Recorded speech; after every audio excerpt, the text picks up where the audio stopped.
Friends, இன்றைக்கி நம்ம relax ரெசிபீஸில் வாழைப்பூ உருண்டை எப்படி பண்ணுறதுன்னு பார்க்கலாம். வாழைப்பூ பிடிக்காதவங்க கூட இதை ரொம்ப விரும்பி சாப்பிடுவாங்க. வாழைப்பூ எப்படி க்ளீன் பண்ணுறது அப்படிங்கிறது நம்ம துவரன் வீடியோவில் ஆல்ரெடி நான் போட்டிருக்கேன். அதோட லிங்கை கீழே டிஸ்கிரிப்ஷன்லேயும் இந்த வீடியோ எண்ட்லேயும் கொடுக்குறேன். வாழைப்பூவை நல்லா க்ளீன் பண்ணி எடுத்துகிட்டு சின்ன சின்னதாக கட் பண்ணி மோர் தண்ணியில் போட்டு வச்சுருக்கேன். இதை ஒரு 5 நிமிஷம் நம்ம நீராவியில் இட்லி தட்டில் வேக வச்சு எடுத்துக்கணும். அப்படி இல்லாட்டி நீங்கள் ஒரு ஸ்பூன் எண்ணெய் சேர்த்துட்டு ஒரு 2 நிமிஷம் அல்லது 3 நிமிஷம் வதக்கி எடுத்துக்கலாம். கொஞ்சம் அதில் உள்ள நீர் குறையணும்.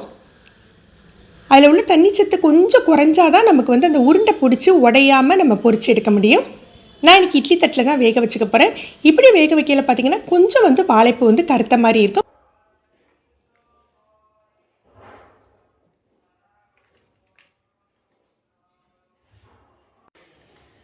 இதை ஒரு 5 நிமிஷம் இட்லி பாத்திரத்தில் வேக வச்சு எடுத்துக்கலாம்.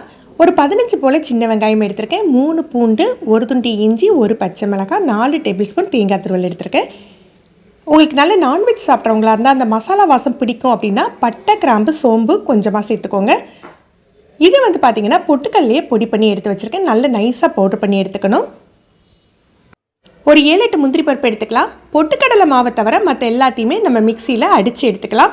ரொம்ப நைஸாக தண்ணி விட்டு பேஸ்ட் பண்ண வேண்டாங்க. கொஞ்சமான ஒரு கொரகொரப்பு இருக்கட்டும். இந்த மாதிரி கொரகொரப்பாக எடுத்துட்டு நம்ம வேக வச்சுருக்கோம் இல்லையா வாழைப்பூ, அதை இதோடு சேர்த்துக்கணும்.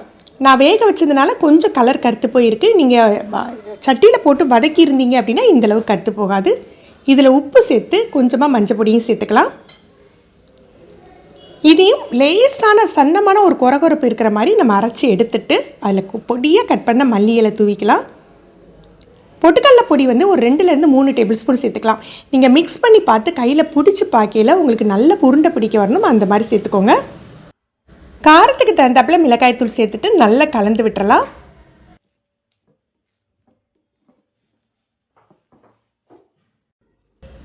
இந்த மாதிரி கட்டியாக இருக்கணும். இப்போ இதை சின்ன சின்ன பாலாக உருட்டிக்கலாம். ரொம்ப பெரிய சைஸாக பண்ணாதீங்க. ரொம்ப பெரிய சைஸாக பண்ணையில் உள்ளே கொஞ்சம் வேகாமல் போயிடும்.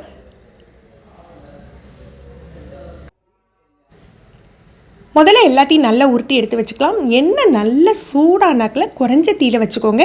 ஏன்னா வாழைப்பூ மட்டும்தான் நமக்கு குக் ஆகிருக்கு. மற்ற மசாலா, வெங்காயம், தேங்காய் எல்லாமே அப்படியே ஃப்ரெஷ்ஷாக தான் சேர்த்துருக்கோம். உள்ளேயும் நல்லா உங்களுக்கு வெந்து பொரிஞ்சு வரணும்.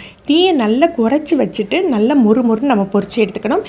இது வாழைப்பூ உங்களுக்கு கொஞ்சம் கலர் கம்மியாக இருந்ததுனால உங்களுக்கு பொரிக்கையில் பார்த்திங்கன்னா சட்டுன்னு கலர் மாறிடும். வெளியில் ரொம்ப முறிகிட்டு அப்படின்னு சொல்லி உள்ளே எடுத்துருந்தா சில சமயம் உள்ளே வேகாமல் போயிடும். அதனால் குறைஞ்ச தீயில வச்சே பொரிச்சுக்கோங்க. நீங்கள் பக்குவமாக நல்ல மாவு பிசைஞ்சிருந்தீங்கன்னா உங்களுக்கு உருண்டை உடையவே உடையாது.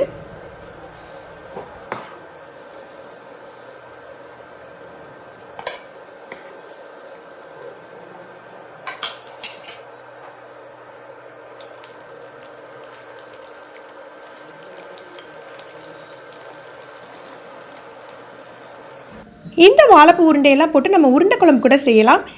நல்ல நான்வெஜ் நான்வெஜ் ஃப்ளேவரில் ஒரு வெஜ்ஜு சாப்பிடணும் அப்படின்னு ஆசைப்படுறவங்க அந்த பட்டை, சோம்பெல்லாம் கொஞ்சம் தூக்கலாக போட்டு செஞ்சிங்கன்னா அப்படியே உங்களுக்கு மட்டன் கோலா உருண்டை சாப்பிட்ற மாதிரியே இருக்கும். ஃப்ரெண்ட்ஸ், நீங்களும் இதை ட்ரை பண்ணி பாருங்கள். எப்படி இருந்ததுன்னு கமெண்ட் பண்ணுங்கள். இந்த வீடியோ உங்களுக்கு பிடிச்சிருந்ததுன்னா லைக் பண்ணி ஷேர் பண்ணுங்கள். தேங்க்யூ.